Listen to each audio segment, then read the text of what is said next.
TCI is brought to you by Spendthrift Farm Stallion Temple City, Dynaformer's best son at stud with 152-year-olds in 2018, his biggest and most exciting crop to date. Welcome back to TCI, your inside track to the Triple Crown. Alongside Joel Cunningham, I'm John Siegel. Well, Joel, we have a lot of races to talk about from this weekend, but we also need to recap a lot of action from last weekend. Let's start off in Tampa, and let's talk about the Tampa Bay Derby. You know, this horse, Quip, not a lot of people know who he is, but you had some inside information from your people in Fairgrounds who said that horse was doing pretty good going into the Tampa Bay Derby. The Clockers really liked the way he was training up to his 3-year-old debut. You know, this horse did not run well in the Kentucky Jockey Club Stakes, John. He's been a horse that they've always been pretty high on at WinStar. You know, a horse with some tactical speed. I expect him to run well at Churchill last fall, and he really didn't get a great trip, but to me, the way he, ran in the stretch made me wonder whether or not that, if he was a rateable type horse or if he was a horse that kind of needed to be forwardly placed. And we still didn't really find that out this weekend. Good thing for him. Going on the road at Tampa, John, is a tough task for your first race of the year. Having never run over that surface, there's a lot of question marks. We talk about the quirkiness every year. He passed the test, but he did so, it's worth saying, by tracking a horse that World of Trouble, that I still believe, ran well in here, but I believe World of Trouble is a nice horse, but probably not a two-turn horse. So they go extremely slow. You won't see many slower paces, the entire year in these Derby preparations, John. We talked about, funny enough, that I thought the pace was going to be a little more lively in here. So I actually liked horses that were more late-running type horses. Well, didn't turn out to be that way. You look up and you look at those fractions, and they were just walking on the lead in here. Quip was able to get taken advantage over that horse that's probably a sprinter in the stretch and prove best late. And I actually thought, in my opinion, Flame Away ran probably the best race. Here's a horse that we thought was a turf horse. Obviously beat Catholic Boy in the Sam Davis. Flame Away, now whether or not he can carry this form to a tighter dirt track going forward, we'll see, because he has that more of a turf profile. But boy, he is all racehorse. He broke poorly in here, was bumped pretty soundly, did not have the smoothest of trips, and he still came running late despite a very slow pace in front of him. So he's a horse for me that's interesting coming out of this race, as well as Quip. The question for Quip remain. We know he's got some ability. Can he go forward and prove to show a dimension that we haven't seen from him yet? Because in all of his races, he's been very forwardly placed and had it sort of his own way. Well, did he do enough to get onto the TCI top 10? That's the big question right now. Let's take a look and see if Quip did enough winning the Tampa Bay Derby. He's got the points to get into the Derby. Yes. Did he get on TCI top 10? He did not. And again, this is a horse that, it's been on the radar all along as a 2-year-old. I bet him in the Kentucky Jockey Club Stakes. I wish I'd have bet him in Santa Fe Derby, John. He paid a big price last Saturday. He does not forge on the list for me. Okay. I talked about Catholic Boy, the runner-up with a wide trip in Sam Davis. You'll see him back in the Florida Derby. I'm interested to see how Catholic Boy runs in the Florida Derby. Mile and eighth we know is no problem. The key for him is, how's he going to handle that true tight dirt track? Is he really a dirt type horse or a versatile type horse, or is he more of a turf specialist that just can maybe handle that dead track at Aqueduct last fall, or a track that a lot of turf horses run well over, and that's at Tampa, where he ran pretty well in the Sam Davis. But if you look at his numbers, and again, that to me, that 10, 11, 12 spot on the TCI top 10, we don't have 11 and 12, is real competitive for me right now. There's some horses like Magnum Moon on there and some other horses that could forge on the list this weekend. But for right now, I'm going to put him in that spot. And Entice moves back up onto the top 10 for me, John, and we'll talk about his Gotham performance. Yeah, I wanted to say before we move on, we saw Catholic Boy when we were in Ocala. We stopped out at Bridlewood. Catholic Boy looks great in the flesh. He's out there on the track. He looks like he's doing great. I think he's going to run big in the Florida Derby. And he's always been a good workhorse on the dirt. So, the connections feel pretty confident. He'll be a dirt horse. I just need to see it over a true tight dirt track in a grade 1 company like the Florida Derby. It's going to be a tough race too for him for sure. Let's talk a little bit about Entice. Let's talk about the Gotham. Obviously, we do not have race footage there, being from New York. Sure. We looked at this race and we thought we were going to get really bad weather in New York. We thought it was really going to change, the whole look of the race. Tell me a little bit about Entice. Seems like he won this race pretty easy. Man, the nor'easters just keep coming up in New York, and for those poor people up there, winter just can't end. But it threatened the flight for Entice to fly up there along with Free Drop Billy. It was postponed from Wednesday to Thursday. They did make the flight, obviously, and they got good weather on Saturday. My question with the Gotham was, how would Entice do flying up there, you know, and having to settle back into that New York climate and then cutting back to one turn.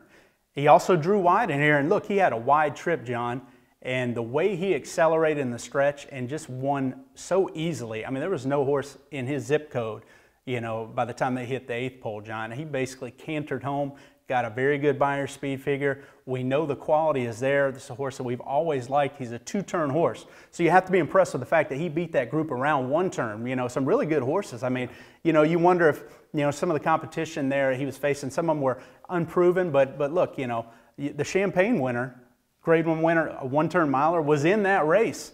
To me, made it a very good 1-turn mile type affair. Now, he had a tough trip and did not fire in there, and he's had a lot of racing this year. But the way Entice won has to get you excited about his next start in the Wood Memorial, because a 1.125 over a track that he's already run well at Aqueduct certainly is going to be more his game than that 1-turn mile. All right, let's go to California. And obviously, before we hit play on the replay here, there's a little bit to talk about because we got some controversy, maybe the first controversy of the year. Yes. We got, you know, McKinzie, who always seems to find himself in these types of situations, and then our number one, Bolt d'Oro. Joel, before we really watch the race and we talk about it, the thing that's interesting to me, you know, no matter your take, should you take them down, should you not, no matter the take, I'm concerned that it take too much out of 2 really good horses. I mean, they got a lot of racing still to do to get to the Kentucky Derby, and they really dueled each other down the stretch. You don't want to see them throw down quite like this, but look, they have time. You know, if this was 4 weeks out, 3 weeks out from the Derby, maybe you'd be concerned about that. But I do think even with Bolt d'Oro, I mean, I think he's going to come back a tighter horse out of this, John. You know, looking at, he had a lot of excuses to me in that you would not have expected this type of performance, you know, from him, particularly with the trip from the rail we talked about. You know, I mean, this horse ran like a champion, and obviously McKinzie, an ultra-talented horse that's going to be in the top 3, top 5 on everybody's list. Maybe Bob Baffert's best chance, which is a mouthful because Bob's got a loaded hand this year. But here's a horse that you're right. There's always been controversy surrounding McKinzie. You know, a ton of talent, big stature colt, and you watch these 2 horses come down the lane next to each other. McKinzie's way over Bolt d'Oro in terms of size. I mean, you got to love the profile. And Bolt's a big horse. And Bolt's not a little horse, absolutely. So McKinzie, there's a lot to like there, John. The reason it's been a little difficult for me to get completely bought in, like a lot of people, is he's a bit of a quirky horse. Ton of talent, and again, he laid it down in the stretch here. They went blinkers on, they've gone blinkers off. You see him flag his tail when he gets hit by a stick. You know, and here Mike Smith was clearly wanted to hand ride this horse as much as possible. He just has some quirks to him, John, that make you a little, you know, curious about how he's going to handle the Triple Crown Trail going forward. But undeniable the talent from McKinzie. Let's look at the race replay here, and you'll see the controversial. Now, when I watched that bump there initially, I said, okay, Bolt d'Oro initiated that bump. Yeah. I was looking again. You look at the replay. If you just follow the harrowing in the path that McKinzie was on, he was being hand-ridden confidently.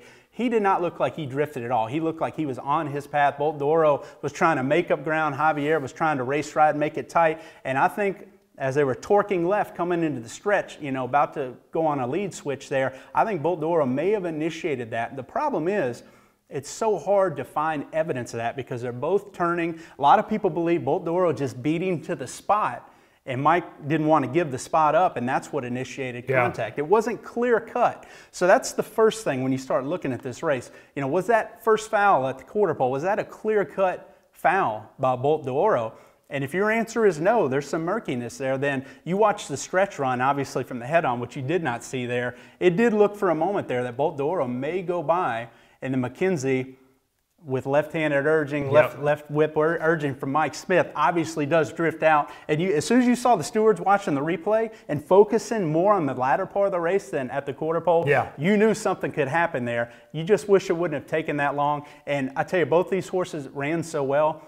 To me, it was hard to take the winner down because he did finish in front and potentially got fouled first. However, I can see Bolt d'Oro's case as well. So just an unfortunate situation there, John. I'm really on the fence about this result, you know, whether or not it was right or wrong. 2 great horses, neither one deserved to lose, but unfortunately, the good thing is hopefully we get to see the replay or the rematch in the Santa Anita Derby. Yeah, and Bob said right after the race that he may not run at Santa Anita now. It could be sour grapes. He might have been mad at just the time, but he said, I might not run him here at Santa Anita again. So it'd be interesting to see what he does with that horse. Well, when you have Justify, you know, maybe you know, that's the angle there. McKinzie can go on the road for, you know, $1 million Arkansas Derby. to where he's going to be the favorite. And it's only going to be his first road trip. Bob likes to do that. He's not going to send his top Derby contenders on the road multiple times, probably. Yeah. I mean, he did it, obviously, he's done it in the past. I think he did it with American Pharoah. Some horses maybe can handle it, but he'd rather only put him on the plane one time before he has to take him to Kentucky. So McKinzie, the fact that he hadn't shipped yet, I could see him maybe in the Arkansas Derby, maybe Justify staying for the Santa Anita Derby where he'd have that big showdown against Bolt d'Oro. And look, if Justify, all he has to do is run second in there, and he's going to find his way into the Derby. And John, you want to talk about a horse that's the real McCoy. Yep. We thought last week, and we were concerned about the plans of him running in the Sunland Derby. Well, as soon as we shoot the show, next day they've got him entered in Allowance race, and I love the move. I mean, we talked about that work coming into this race. That was a winning move. That was a winning workout against Nero. When you see Bob Baffert with a horse that's doing that well off of work like that, and they come in the entry box, they rarely lose. The fact that he had that work that had him sitting on a win. They entered him this weekend in a 1X. They found a good two-turn spot, and now this gives him space to be able to have another prep with plenty of spacing in between, a good 4 weeks, to where I think you're going to see him back maybe in the Santa Anita Derby, John, and then you'll see him on a plane probably to Kentucky with 3 lifetime starts. That was always a concern. Was he going to have 2 lifetime starts because of Sunland Derby? Is he going to have 3?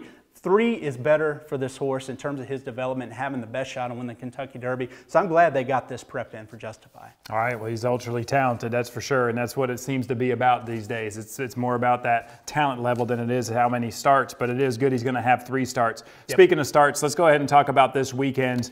We have a few interesting races to talk about. Let's start off in Santa Anita here, and it's interesting. We're going to talk about a turf race here, going on the Derby Trail. Tell me, why are we talking about the Pasadena? Well, the Pasadena is one of the features Saturday at Santa Anita for 3-year-olds. Now, it is a turf race, going a mile. There is some questionable weather in the forecast. It looked clear the last time I looked at it, but they felt like maybe, late Friday overnight or early Saturday, it could be enough rain that would potentially put this race at risk of staying on the turf. In the event of that, I think you would see Axeman in here trying to stretch out around 2 turns on dirt. And what makes that significant is, again, a horse with a ton of talent. Obviously, the favorite in the San Vicente that was on a meltdown pace last time out. He's by Misremembered, who's a 1.25 mile, big cap winning son of Candy Ride that Baffert bred, owned, and trained. So there's enough there that when I see him in his workouts, I think he's doing pretty well. He worked a pretty good 5/8 work coming into this weekend. If he gets to run, I could see him maybe stretching out and running pretty well this weekend. I mean, the horse got a 97 buyer first time out. I mean, the ability's there. Question is he a sprinter or is he a 2-turn horse? I could see him running well in an off-the-turf Pasadena. The significance of that is, okay, now you're on the Derby Trail. Where do we see him next? The Wood Memorial, to where, he could go up there and punch his way into the Kentucky Derby and be an intriguing horse based on, the fact that he got a 97 buyer. I mean, that automatically puts him, as one of the fastest 3-year-olds so far this year. So very interesting in the event that it comes off the turf, but first it has to come off the turf, and if it doesn't, I think they'll scratch the horse. All right, let's move now then to Turfway. There's 2 races for 3-year-olds, but I want to talk about the Jeff Ruby Stakes. And we got, this is obviously a prep here. This can get you into the Derby. We've seen this path before. Tell me, what do you think about the Turfway race? Yeah, I mean, the winner's going to get 20 points. Now, will 20 points get you in the Derby this year? Probably not. You're probably going to need more than that. But I think you'll probably see, this has been a local, I say local prep. It's been a prep that normally you'll see horses come out of this and show up in races like the Arkansas Derby, the Bluegrass Stakes. Yep. So I think that could be the case here. Now, will the events of this weekend on a synthetic track up at Turfway Park be significant in terms of the Kentucky Derby picture? I don't think so, but it's worth following these horses. A lot of them are turf, Polytrack makeup type horses. Hazard's probably going to be one of the horses that's going to have the biggest spotlight on him because, the connections. Eclipse Thoroughbreds, Todd Pletcher ran the Breeders' Cup Juvenile last year. He's 5-1 in the Champagne Stakes. To me, he has more of a sprinter type profile. He had a very good work at OBS March when they purchased him last year. So obviously that was on a synthetic track. So they know he can work and move over that surface. That surface is not going to be an issue for him. Question will be for him, what's his future like? Is he going to be a sprinter? Is he going to be a turf horse, turf sprinter? Is he going to be a Polytrack horse? We don't know. Him going 1 1/8 is a little shaky for me. I think he'll be on the lead in here, and I'm not sure he can see out that distance just judging by his pedigree, in my opinion. Ride a Comet's an interesting horse. He's a half to Taprit. So you know a mile and 8's not going to be an issue. Yep. He comes off a turf win. He's already run on a sloppy dirt track. Now he's a horse that comes from off the pace. He's taken a step up. He's interesting to me. You know, the question ultimately for him will be, even if he wins this weekend, will he eventually get back to the dirt and prove he can be good on the dirt? Because his form doesn't say he's a top-class dirt horse. And then I think another horse worth talking about in here is actually the horse I think is the horse to beat is Archagulus, who's the son of Temple City. He's a half the big brown. He won the Grade 3 Gray Stakes at Woodbine, going a mile and 16th last fall. He did not run well as a favorite in another race at Woodbine in his 2-year-old finale.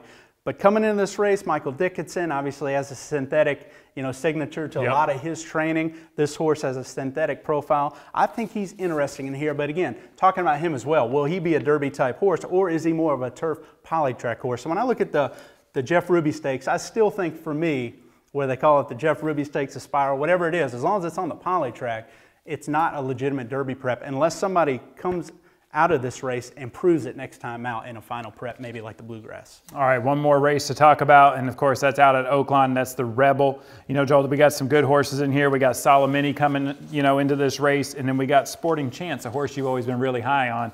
Tell me, do you think it comes down to one of those two horses in here or somebody else steal the show? Well, we'll have to get the TCI top 10 up again, John, because I want to be able to navigate through that a little bit and sort of give you my thinking there. Okay. Sporting Chance is number 3 for me. Quite honestly, McKinzie deserves to be in the top 3. I mean, the California 3-year-olds, John, if you watched the 3 preps last weekend, the California 3-year-olds have made the rest of this, the circuits look like child's play to this point. I mean, let's just be honest with you. Have you been impressed with a horse in Florida yet that you've really felt good about? I mean, quite honestly, California 3-year-olds are running away with this thing right now, in my opinion. Sporting Chance has always been that horse. Again, we've talked about him. Gave him the benefit of the doubt in the Southwest. He had trouble in there. I love the rider change to John Velasquez in here. I'm going to give him the benefit of the doubt, second off the layoff, coming in with a good work pattern. I love, again, Johnny V on him with a horse that's very tactical, being able to ride him strong in the stretch and pick him up. I think that's just a great match for him. He's so tactically placed that the pace of this race isn't going to matter. And judging by this field, I mean, you get a good field in here. Solomini, we know what he is coming over from Bob Baffert. He's a grinder. He's going to grind it out every inch of the way. Magnum Moon, a very talented son of Malibu Moon, who I'd probably have in the top 12 if we had a top 12. A lot of upside there. Connections are from Arkansas is why they're taking this path. Big test for Magnum Moon this weekend, but I think this race goes through Sporting Chance, and that's why, you see Justify. He didn't move. He stayed in the 6th spot. McKinzie probably deserves better in the 4th spot. He didn't move for me this week because I'm going to reserve my moves until next weekend because I'm going to give Sporting Chance the opportunity to either show he deserves a top 3 ranking or he does it this weekend. All right, thank you, Joel. Thank you guys for watching. Make sure you come back next week. We'll see if Sporting Chance can get higher up on the TCI top 10.